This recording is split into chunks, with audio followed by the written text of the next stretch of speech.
ayaw nila ng responsibility. Ayaw nila mag-asawa. Ano muna, live-in muna tayo kasi pressure yun. Bakit? Gusto mo maging businessman, hugas ng pinggan, di mo kaya. Majority ng problema sa mundo, ang pinaka-cause is irresponsible men. Sa akin lang, stop playing around. Kung single ka ngayon, dami kang nililigaw, dami kang sinachat, di ba? Tigil mo na yan. What matters the most, do we have a listening heart? Like, you can have a listening heart. Ano yung source ng pinapakinggan? Welcome sa Kwentong Barbero! Si Gino. Ako si James. Ako si Koy. Ako si Ian. Ang mga kasama natin ngayon, mga Lodi. Mga kuya. Si Kuya James, Mga tito. Kuya ko, mga Mga tito. tito. Saka si Kuya Ian. Si James ay engineer by profession, contractor siya. Si Ian is a full-time minister, pastor siya sa Victory Malolos. Si Koy, alam mo ko, VA ka. Oo, bro. Siyempre, may pag-uusapan tayo. Yes. May gusto tayong matutunan sa isa't isa. Ako lalo na ako sa mga tito. Sa mga tito ko. No? Tito Bless ko. mo na. Ano ba maging... Pero, yung lately, may mga, hindi ko alam kung lately, pero ito ata talaga yung concern hanggang ngayon. Especially sa pagiging lalaki. No, yung tanong na modern world tsaka yung traditional. Ngayon ba sa modern world, applicable pa rin ba yung pagiging traditional man? Medyo di ako nakarelate sa traditional man. Yung traditional man yung sabi na bawal umiyak, yung kailangan astig ka. So parang ano daw yun, parang may two prototypes daw ng lalaki. Diba? Yung isa, tahimik lang, siga, di ba? Hindi nagpapakita ng emosyon. Yung isa naman, laging galit, brusko, direkta. Yan. So, ganun daw yung dalawang klase. Bawal ba in between? Diba? Parang hirap, no? Oo. So, hindi makarelate yung mga kasama natin sa traditional tsaka modern kasi mga ancient na sa kasi. Kaya, siguro sa akin, Lolo na, hindi na tito. siguro sa akin sa traditional tsaka sa modern, kung applicable pa siya ngayon, masasabi ko na pwede. Kasi sa mga nakikita ko sa social media ngayon, for example, may nabasa ako, siguro matagal na to. Isang worker siya sa isang coffee shop, sikat na coffee shop. Umiyak siya or na-depress siya nung pinagtrabaho siya ng 8 hours. So, siguro baka nakita nyo rin yun. Yeah. Nakita nyo rin. Nag-viral yun. Yes, di ba? hours. Parang pinagtrabaho ko ng 8 hours. Yeah. Sa work ko ngayon, sa work namin ni Gino ngayon, yung 8 hours kulang. 18 hours. Mga 18 hours kami nag-work. Grabe. Di ba? Di pa kami nagrereklamo. Yung mga asawa siguro natin, nagrereklamo kasi di pa tayo umuwi. Yeah. Pero siguro kung i-compare natin ngayon, para sa akin, applicable pa din yung traditional. Kasi hindi mo naman lahat ng traditional na sa tingin mong okay, hindi mo naman siya lahat i-apply. Siguro may mga i-apply ka lang kung ano yung fit sa'yo. Diba? For example, sa akin, ang pinaka-traditional na ginagawa is talagang ito naman din dapat natin gawin is yung bilang lalaki, provider ka. Bilang lalaki, leader ka. Good. Bilang lalaki, alam mo yung identity mo. 'Di ba? So, yun yung traditional sa akin na dapat applicable pa rin hanggang ngayon at sa mga susunod na generation. I think, ano talaga yun kino-customize talaga natin. Kasi meron pa rin tayong mga traditional values that I think is still very important in today's modern world. Diba? So, yun. Tsaka pag ba dinifferentiate yung traditional tsaka modern, saan ba sila Ano ba yung linya? Oo. Yan. Pag traditional, hindi napapagupit. Ano ba dapat? Kahit ano okay lang. Kahit ano okay lang. Oo. O ano nga ba? No? Diba? Pag ba modern, ano ba yung pinaka image ng Naka-burst fade. Yeah, pag talaga. Burst fade pa rin eh. Naka-burst fade pero mukhang talong. Yeah. versus traditional, diba? Depende sa upbringing niya. Yan. As a man. For example, sa akin, iba yung the way ng pagpapalaki sa amin kasi medyo mahigpit yung father namin. Hindi ko makakalimutan to. Pag kahit nasa ang bahay ako. So, traditional yan. Medyo traditional. At the same time, yung discipline din eh. Siguro sa mga nakakilala sa akin, mapapansin to. Pag nasa ibang bahay ako, pag nasa sopa, nakaganyan lang ako. Umihiga. Hindi ako umihiga kasi kahit sa amin. Kahit sa bahay namin, bro. Parang yung bata kwento lang. Kahit sa bahay namin kasi. Basta mga reaction mo. Ang sabi kasi ng father namin, talaga. ang pag nasa sopa ka, hindi higaan yan, upuan yan. So tumatak sa akin yun. Kaya kahit nasa sopa ako, minsan, pababa ng hagdan yun, nakahiga ako minsan. Upo akong ganun. Automatic ko, kahit hindi niya kami sasawayin. Parang nasanay na lang yung motion Shoutout namin. sa'yo, na Don Robert. Yung Shout mega. Yan.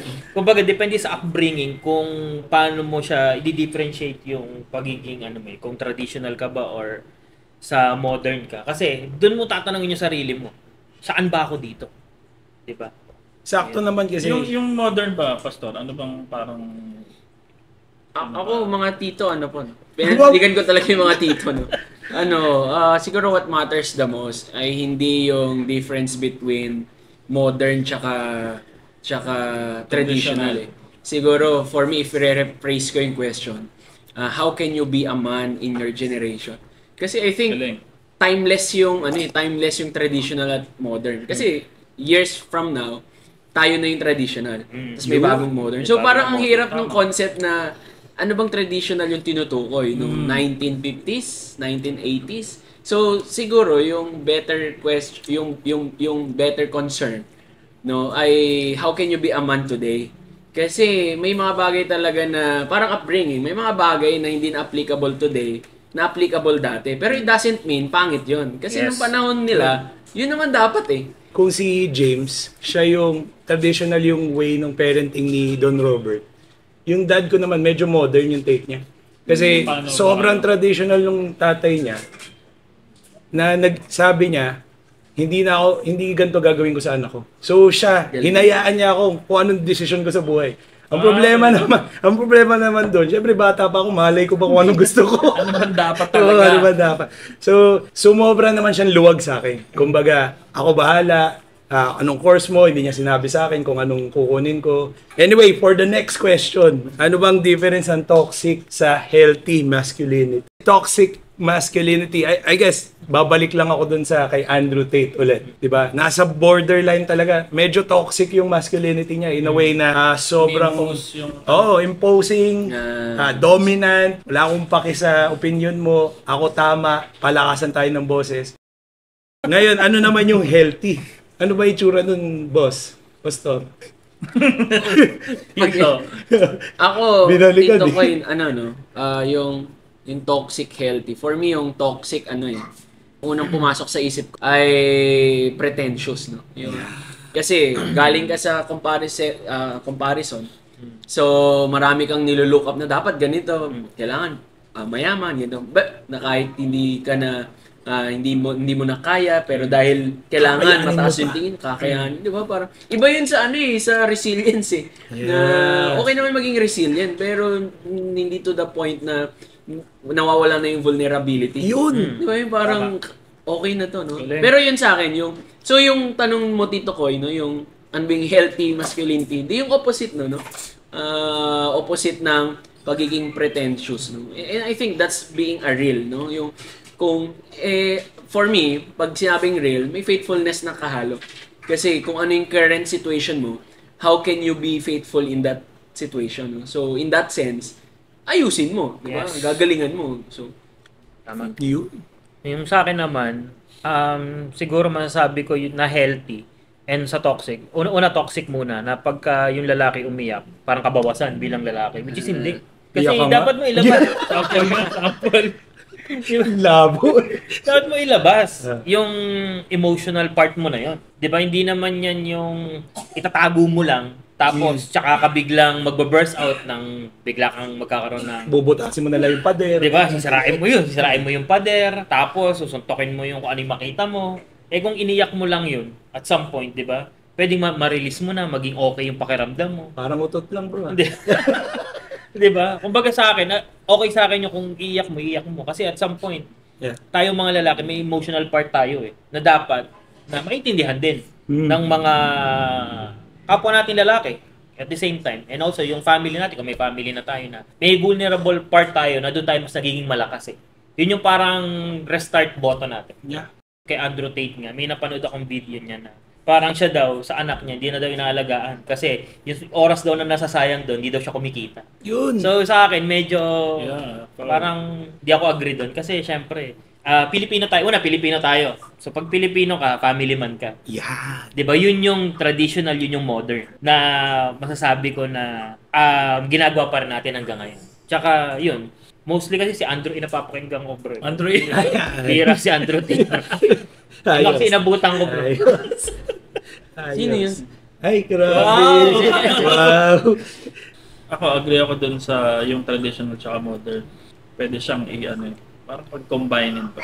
May time na you have to be very strict. Yeah. Diba? You have to be firm na kapag alam mong tama, pleasing kay Lord, sometimes you have to impose din. Kasi yung Yeah. makakapagbigay ng parang purpose or direction dun sa kung sino man yung gusto mong important. Pero may timing din na you have to be calm, caring.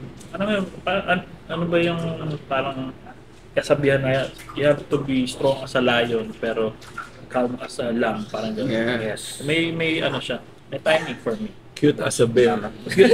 Sa bear. Ito sa bear. Yeah. So I think yun din yung answer ko dun sa toxic tsaka healthy masculinity. Na pag sa tingin mo, yung voice mo kailangan mas maging influential dun sa tao, lalo na for their good.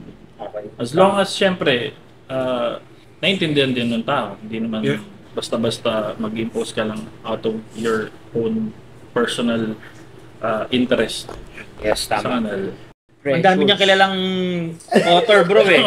Ano pangalan ng Brown? Ano pangalan ng Brown? Brené Brown. Brené Brown. Ang kilala namin si Lee Brown James. Tsaka si Ikaw, dahil mong Chris kilala, Brown. bro eh. James Brown. Kasi Hindi, Brownlee, bro. Si Yung Taimo. kilala namin. Kilala mo si Taimo. Sino? Taimo Brown. Bro, Totoy Brown na inabutan Oh my namin God. eh. Totoy Brown. So sa panahon ngayon, Mm. 'di ba, ang daming expectation sa mga lalaki na dapat mayaman, dapat provider, Amen. dapat laging compose. Yan. And yung pressure ba na yun, sobrang ramdam nyo ba yun? Sa situation natin, sa dami ng men, some of the men are just playing around, right? So walang pressure for some of them, right? For some young men, parang ang mas gusto nila, mag-enjoy lang muna. Ayaw nila ng responsibilities. Ayaw nila na maging tatay. Ayaw nila maging mag-asawa. Ano muna, live-in muna tayo kasi pressure yan. Bakit? Di ba? So, I think, ngayon, wala masyadong nagpe-pressure. In contrary to the question, I think wala masyadong nagpe-pressure sa men. Kaya, there's a lot of big boys around. Right? So, yun yung pananaw ko. What changed, actually, ako, for the longest time, kilala ko ni Gino na, sabi nga ni Gino, dati, ito ka, ganyan. For the longest time, ministry lang ginagawa ko kasi it felt like that's what I wanted to do with my life, right? So, wala pressure. Hindi ko iniisip kung yung paano ko magpapamilya and all that, paano ko paaaralin and all that. Hindi ko iniisip talaga na hindi rin even na si Lord yung bahala eh. Talagang hindi ko lang iniisip. But then something changed in me when I met my wife. So, something changed na parang Shout out. shout out sa iyo, baby girl. hindi, pero yun nga, something changed na it created a sense of pressure in me na that pressure actually changed me in a very good way. I think, dapat tama yung pressure sa'yo. Conversation natin. I think dapat ma-pressure yung mga men na malaman agad kung ano yung calling nila. Yes. Siyempre, ultimately, kay Lord lang nila malaman na. At kapag nalaman na nila, Doon nila galingan. doon nila i-turn it into positive yung pressure. Tama. Kasi ewan ko kung mag-agree kayo, no? I think, personal opinion ko lang naman, majority ng problema sa mundo, ang pinaka-cause is irresponsible men. Yun! Sa akin lang naman yun. Kasi, syempre, we are called to lead. We're called to be a good role model. Yes. Provide, to love. And kapag hindi mo tinake seriously yun, na healthy pressure sa'yo, no wonder, baka yung society mo is di ganun kaayos as God wants to do that. Parang ganun. So, I think dapat ma-pressure kung tama yung pinagalingan ng pressure. Tama. Ayun. Kasi, Hindi peer pressure lang, family pressure. hindi yung, naku, 25 ka na, wala pang kotse. I don't think that's the right type of pressure na Kasi, meron. Pag na-pressure, bigla nagnakaw eh. For the Kotse sake siya ng ngayon. for Para the sake ng- magkakotse. Para sa inyo, ano ang definition ng isang tunay na lalaki Yun. Yun. sa modern world? Kung may maipapayo kayo sa mga batang lalaki ngayon, ano yun? Siguro what makes a real man today, it's really having the guts to say that akin to. Ako na to. This is my responsibility. I think that sums up being a man, is to own up, take responsibility, and really show up. I think that's a real man. If I'm gonna define a real man for me, nandyan siya. Pag kailangan mo, nandyan. Hindi bumibitaw pagka crucial time. Pag maraming problema, nandyan pa rin. Sinasalo yung problema. I think that's, and siguro, additional to that, naririnig ko sa'yo si Pastor Eric. Si Pastor Eric, laging lagi niya sinasabi, it boils down to the leadership of the man in the family. So lagi niyang sinisigaw yan na kailangan kasing i-elevate yung leadership ng mga lalaki. And I think bago mo i-assume yung leadership position, be responsible muna. So kung ano itsura nito pag bata ka, di ba, maghugas ka ng pinggan. Brad, gusto mo maging businessman, hugas ng pinggan, di mo kaya. Di ba? Ang businessman like you guys, di ba? Ang dami yung ginagawa di ba? Pero walang napapabayaan. So, that means you are on top of everything. Right? So, siguro ang payo ko, going to the next question, ang payo ko sa young men, it's really, first is to discover your why. Bakit ka ba nandito? Bakit ka ba nandito sa mundo, di ba? Siguro hindi ka naman nagsasayang lang ng oxygen, di ba? Parang Libre na kayo. Sinasayang mo pa. Libre na kayo oxygen, sinasayang mo pa. Hindi kasi ganoon yun eh. There's a purpose why you're here. And I think you start from there. Ano ba yung reason why you're here? And if you look around, makikita mo naman yung yung mga signs that points to that direction kung saan ka nililid nun. So, yun siguro yung paalala ko. I think yung pagiging godly leader, no? Not just a man, pero embracing the fact na you are really called and even designed by God to lead, no? To really take the role of leadership. Na sana hindi natin yun i-take for granted. Pero not just a leader, pero godly leader. And when we say godly leader, don't be afraid to, alam mo yun, na mapagtawanan ka dahil lalaki ka, tapos alam mo yun, kanina ang topic natin yung iyak. I think mas ako lang naman to, no, personal na opinion, mukhang mas mababaw para sa akin yung masabihan na ba't ka umiiyak, lalaki ka, compare sa bakit ka nag-church, bakit ka nagbabasa ng Bible, bakit ka nagtataas ng nag-Jesus, nag-hallelujah ka pa, kalalaki mo tao, kaya mo yan, parang bakit ka reliant kay Lord, kaya mo naman gawa ng paraan yan. I think mas malalim na concern yun. Kasi yung umiyak, lahat naman talaga tayo, one way or the other. May emosyon at that will lead to crying, no? Pero yung decision of really being a godly man, or godly leader, I think, trabaho talaga. May effort, may pag-exert talaga doon ng effort. And don't be afraid to be like a man na ganong type ng leader. Kasi at the end of the day, wala namang mag-hone talaga ng pagiging ikaw maliban sa nag-create sa'yo no? So, may discipline part. Ako, mga tito, mga kuya, believer ako ng ang kaya lang natin gawin na help sa atin. Of course, we all know we cannot transform ourselves, no? We cannot change ourselves. Pero the very least that we can do for ourselves is to have discipline. Yes. So, at the end of the day, yun lang kaya natin bigay, maging disiplinado. Yes. Pero yung maging better, I think it's already in God's hands. No? Pero the question is, God is more than able, and of course, He's more than willing to do that. Yes. But the real question is, are you willing to go through the process of becoming one? Kasi yun yung mahirap. Madaling oohan Pero yung process, yung mag-journey to become one, mukhang mahirap. Solomon is considered the most wisest, the most na wisest, Todo na yun.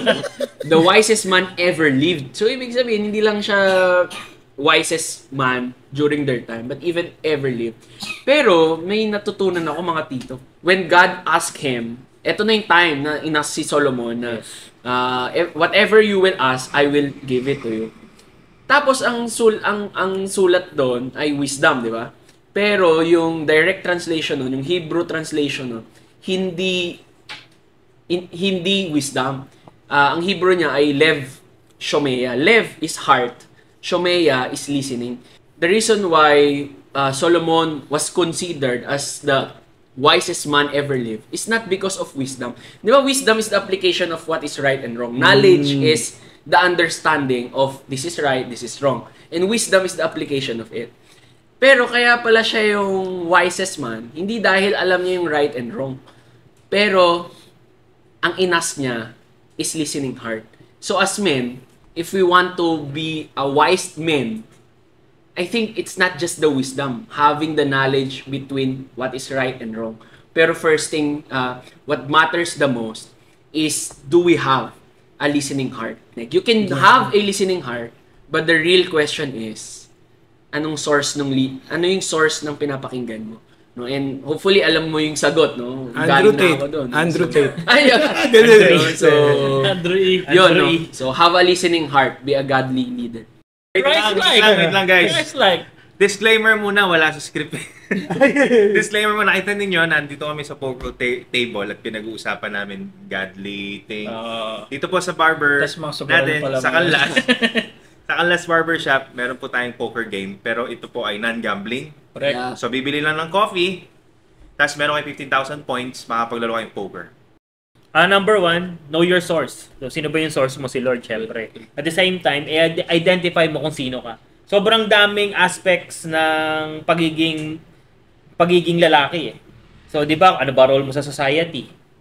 Di ba? Anong characteristic ba na gusto mong makilala ka ng mga tao, sa family mo? Di ba? Pero, one thing is for sure, dapat alam mo yung identity mo. Sa sarili mo na, eto ako, eto yung pangarap ko, eto yung gusto kong gawin sa buhay ko. Kumbaga mag-stick ka doon, at the same time, pag-pray mo yun. 'Di ba? Kasi, ang pagiging lalaki mahirap eh. Sobrang hirap, bro. Sobrang hirap. Lalo pagka may family ka na. Mahirap kasi, syempre, yung, for example, may dalawang anak ako ng babae. So, paano ko sila ite-train? Na, pagka pipili na sila ng mapapangasawa nila, isasabihin nila, gusto ko yung masigit sa tatay ko. Ay, masigit. Ay, masigit sa tatay ko yung hanapin nila. Kasi pagka ako lang, yung pag sinabi nila na parang gusto ko katulad nung daddy ko, hindi sila makakita, no? Dapat masigit sa akin. Yeah. Diba? Dapat, yung ganung level ba ng iiwan mo? Mapapanood ito ni Abby, bro. Yeah. Shout out sa'yo, Abby. Ayun, and at the same time, maraming pressure sa mundo, maraming bagay na pwede ka ma-persuade sa gantong sitwasyon, pero sa akin lang, stop playing around. Yeah. Kung lalaki ka, I mean, stop playing around na kung single ka ngayon, dami kang nililigaw, dami kang sinachat, di ba? Uy! Tigil mo na yan. Si ano ba yan? Bro, ikaw, Ay! Magkaroon ka ng focus. Kung high school ka ngayon, tapusin mo yung high school, kung college ka ngayon, gumraduate ka, maghanap kayo ng isang mentor na pwedeng tumulong sa inyo. Kasi, hindi naman tayo mabubuhay ng tayo lang. I've been writing this book. It's called Ang Bagong OFW. Alam natin, OFW, Ay, it's yan, man. Overseas Filipino Worker. Pero ang bagong OFW is Online Filipino Worker. Yes. So, the book is about the rise of online Filipino worker. This is my blueprint. Paano ko ba ginawa from 13,000, naging 130,000 a month yung kinikita ko in just 4 years. Guys, I've earned 5 million, less than 5 million in 4 years because of what I'm doing. And nilagay ko lahat, tell all, Brad. Blueprint of how I did it.